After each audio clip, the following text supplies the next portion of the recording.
Kembali lagi di video yang selanjutnya dari part and part. Berkelanjutan tentang kisah sosok beliau Syekh Syarif Hidayatullah tentang babat tanah Cirebon dan wilayah Jawa Barat. Ini kembali ke part yang ke-8. 8 ini. Ini 8 lah. Dalam perundingan terakhir yang sangat memilihkan dari riwayat Pakuan ini, sebagian besar para pangeran dan putri-putri raja menerima opsi yang pertama. Masih pasukan kawal istana dan panglima sebanyak 40 orang yang merupakan korps elit dari tingkatan darat Pakuan memilihkan opsi yang kedua. Mereka inilah cikal bakal penduduk Baduy Dalam sekarang yang terus-menerus menjaga anggota pemukiman hanya sebanyak 40 keluarga karena keturunan dari 40 pengawal istana Pakuan. Anggota yang tidak terpilih mesti pindah ke pemukiman Baduy luar yang dijadikan perdebatan para pakar hingga sekarang adalah opsi ketiga yang dipersilakan para pendeta Sunda wiwitan. Mereka menolak opsi pertama dan kedua. Dengan kata lain, mereka bersedia tetap memeluk agama Sunda wiwitan, aliran Hindu di wilayah Pakuan, tetapi tetap bermukim di dalam wilayah istana Pakuan. Dalam perundingan terakhir ini yang sangat memilihkan dari riwayat Pakuan ini, sebagian besar para pangeran dan putri-putri raja menerima opsi pertama. Masih pasukan kawal istana dan panglimanya sebanyak 40 yang merupakan korps elit dari tingkatan darat Pakuan memilihkan para pilihan opsi yang kedua. Nah, berarti hasil dari opsi yang tadi di part yang ke-7, Sunan Gunung Jati memilihkan opsi silakan. Memilih yang mana? Lah, putri dan pangeran beserta panglimanya memilih opsi yang pertama. Ya memang enak sih memilih untuk opsi yang pertama. Dia memeluk Islam, kemudian difasilitasi mendapatkan layaknya seperti pangeran, putri, dan panglima pada masanya. Wah, ya enak sekali. Tinggal mengikuti saja. Tapi kawalan istana dan panglimanya sebanyak 40 orang yang merupakan korps elit dari tingkatan darat Pakuan memilih pilihan opsi yang kedua. Berarti dari pasukan elit atau para penjajah atau panglima tempur dari kerajaan Pakuan itu lebih memilih opsi yang kedua, lebih menjadi masyarakat pedalaman di daerah Cibeo, Banten. Nah, berarti untuk para keluarga Pakuan sendiri memilih opsi yang ke-1. Jadi mengambil ke jalur Islam akhirnya. Dan para pasukan-pasukannya lebih memilih ke opsi yang kedua. Ya karena mungkin beliau merasa mereka panglima-panglima dan para prajurit itu merasa malu atau merasa benci, dendam dengan terkalahkannya para pasukan itu. Jadi lebih memilih mengasingkan diri ke pedalaman Cibeo itu mungkin.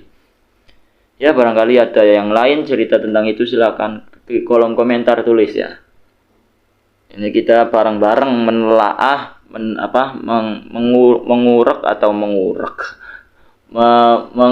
mengeruk sejarah dari di Jawa ini. Karena banyak sekali orang-orang sepuh atau orang-orang yang mengetahui sejarah itu jarang sekali mengungkapkan atau menceritakan dari sejarah keaslian cerita. Karena semakin berkurangnya orang-orang sepuh yang mengetahui dahulu itu seperti apa. Ini wadah, saya memberikan wadah bersama kita bareng-bareng.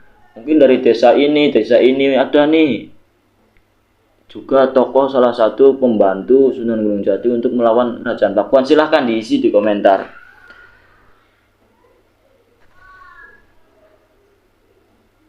Mereka inilah cikal bakal. Nah,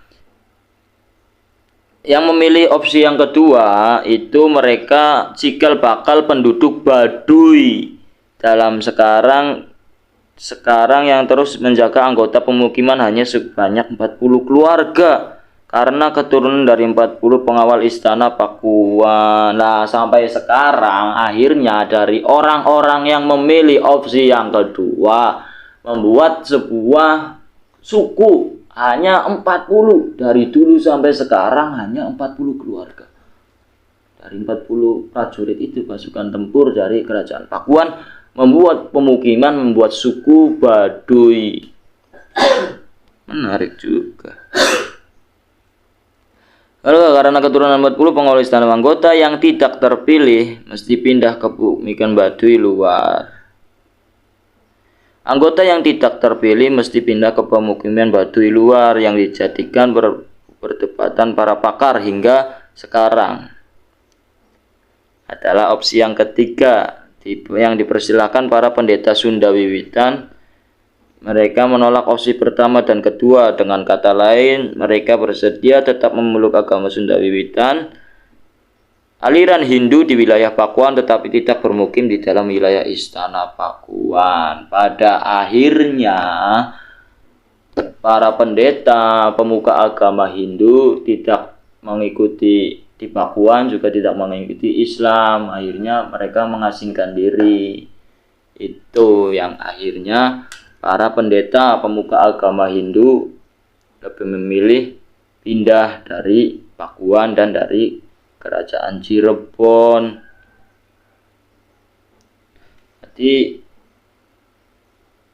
menolak adanya opsi yang pertama dan kedua. Berarti para pendeta ini dari kerajaan Pakuan tidak memilih antara Islam atau tetap di Pakuan, mengasingkan diri, tidak, tapi melainkan tetap dalam lingkup Hindunya karena keyakinan mereka ya. Berarti kalau dalam lingkup agama lain, dari Kristen mungkin, dari Hindu, dari Islam, sosok orang yang hebatnya dalam agama itu kemudian pindah kan merasa berat mungkin karena keyakinan dari dahulu atau dari turun-temurun. Maka para pendeta atau pemuka agama Hindu itu memilih tetap pada agamanya sendiri. Ini yang dinamakan imanan. Kalau di agama Islam, imanan kamilan sabitan tubashir kolbi wa yakinan sodikon hatta na'lama annahu la yusibuna illa ma katabdana alai. Jadi imanan kamilan, iman yang sempurna, sabitan yang tertancap, tubashir kolbi di dalam hati, yakinan dan keyakinan, sodikon keyakinan yang benar, hatta na'lama sampai saya ketahui, sesungguhnya annahu la yusibuna illa ma katabna, tidak akan terjadi apapun sesuai selain melainkan sudah tertulis digariskan oleh Tuhan. Sampai saya meyakini wis nyong bakal apa baik memang digariskan oleh Tuhan. Apapun yang terjadi memang suratan Tuhan, seperti itu. Itu yang dimaksud keyakinan mereka mungkin ya. Kalau dari Islam sendiri seperti itu, tidak akan ubah, hati ini memang sudah digariskan Tuhan. Apapun yang terjadi. Mungkin ada dalil tersendiri mungkin bagi mereka agama Hindu Buddha itu. Nah, dari part yang ke berapa tadi? Part yang ke 8 dalam perundingan terakhir yang sangat memilukan dari riwayat Pakuan ini. Berarti ini akhirnya para putri-putri raja, pangeran raja bersedia masuk Islam. Kemudian ada prajurit dan para panglima perang memilih mengungsikan diri yang membuat aliansi atau suku pemukiman Baduy, yang dimana pemukiman itu hanya 40 saja sampai sekarang, 40 keluarga. Dan para pemuka agama Hindu itu tidak memilih Islam atau memilih di Pakuan, melainkan tetap dalam keimanannya dalam agama Hindu. Nah, ini menarik sekali. Ya, tetap pantau terus. Apabila sekali lagi saya akan terus-menerus meminta kepada Anda semua, Silakan isi komentar apabila ada perbedaan atau sejarah untuk menambahi kisah yang saya kisahkan tadi, cerita yang saya ceritakan tadi. Saya menginginkan sekali, berterima kasih banyak atas sampai yang sudah mengisi komentar tentang kebenaran sejarah itu. Karena mengumpulkan sejarah-sejarah orang-orang yang hebat seperti itu. Kita hidup di tanah Jawa, kita juga harus mengetahui eksistensi dari sejarah itu agar kita tidak lupa dengan kepribadian kita ini benar-benar keturunan orang-orang yang hebat dari zaman dahulu. Kita akan dalam dunia ini memang sangat ditakutkan sekali, di mana para pemuda lebih memilih adat istiadat orang-orang barat melalui TikTok-nya, melalui Instagram-nya, melalui TikTok itulah, dengan bergeliat-geliat di depan kamera. Itu memang adat-adat orang-orang sana. Jangan sampai ada yang mencintai drakor, bukan berarti saya membenci drakor ya, tapi mereka akan lebih cinta negara lain dibanding negaranya sendiri. Kita kembangkan, kita kuatkan, kita didik bagi orang tua kepada anaknya. Jangan lupakan Jawanya sendiri. Kita hidup di tanah Jawa, kita berkembang di tanah Jawa, apapun itu kita pertahankan tanah Jawa ini. Melalui apa? Kita mengenang sejarah-sejarah siapa sih yang dulunya membabat di tanah Jawa ini. Jangan kemana-mana, tetap dipantau terus channel ini. Nanti ada part yang selanjutnya, part yang berarti 9. Masih seputar tentang kerajaan. Terima kasih dari saya, kurang lebihnya saya mohon maaf yang sebesar-besarnya. Wassalamualaikum warahmatullahi wabarakatuh.